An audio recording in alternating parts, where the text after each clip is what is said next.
My top 10 worst decisions the MCU has ever made according to this account that made this post. Let's see which ones we agree with. Number 10, consistently killing off villains too early. The MCU has had a bit of a villain issue in general. We've had a few truly top tier ones, but just killing off ones like Claw, Killmonger, and Hela is very strange in my opinion.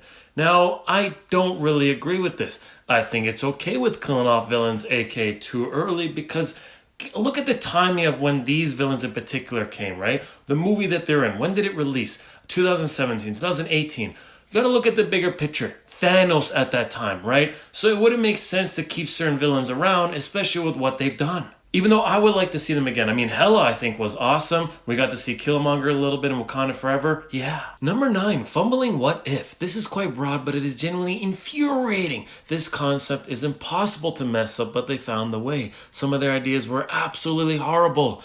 I agree. Season 1 wasn't bad, but it went downhill from there, and don't get me started on Captain Carter. Number 8, not recasting T'Challa. I'm gonna get hate for this, but it's just my opinion. He is just too great of a character in my opinion, and I had read his family would be okay with that decision.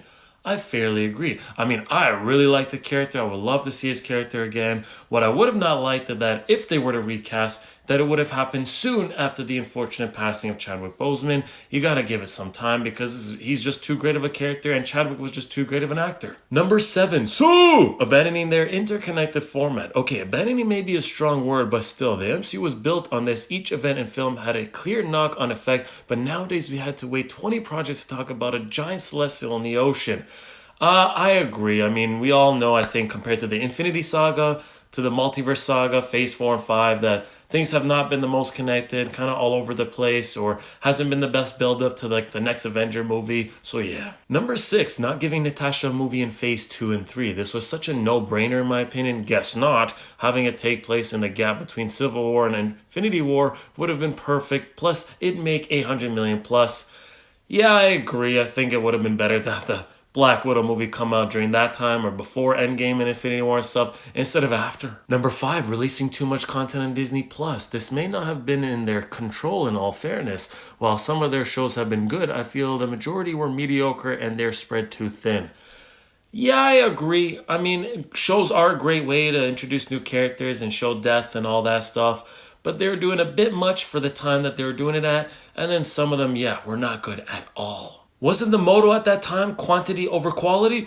Number 4, not making a series set during the blip. This might seem a bit high, but it bothers me so much. Such an insane concept, and we don't get to fully develop into what those 5 years were like. Still time though. Yeah, either this or Captain America returning the Infinity Stones. Oh boy, number 3, their handling of Thor and the Hulk. These two are easily both in the top 5 most iconic Marvel characters for me. Sadly, they've been done so dirty. Thor has one good film out of the 4, and don't get me started on the Hulk. Yeah, the Thor movie being Thor Ragnarok, which I actually liked. I think that's a good movie, fun, etc. And it's still insane to me how they've nerfed and how they've treated Hulk, and hopefully both can come back stronger and better. Number 2, not taking a hiatus after Endgame. 10-year saga that defined that era of movies, and they waited 2 months. I know Far From Home made $1 billion, but that's not the point. Let your audience sit with it.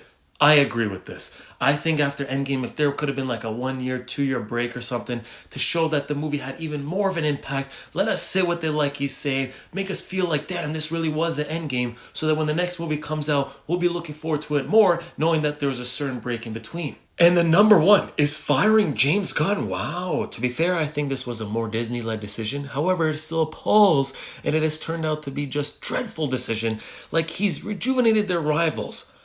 You know, listen, okay, I didn't like the firing and stuff like that, and I really like James Gunn with Marvel and stuff, but seeing where he is now today and just where things are right now, and with him in the DCU, I think maybe it turned out even better than what we thought. He's doing a pretty good job with the DCU, and I'm a very big DC fan as well as Marvel, so like, I'm kind of happy with where things are, and I'm looking forward to the future, so hey. So that's the 10. You let me know which ones you agree with or don't. Thank you for watching, and the MCU, even when it's not perfect, can still be awesome.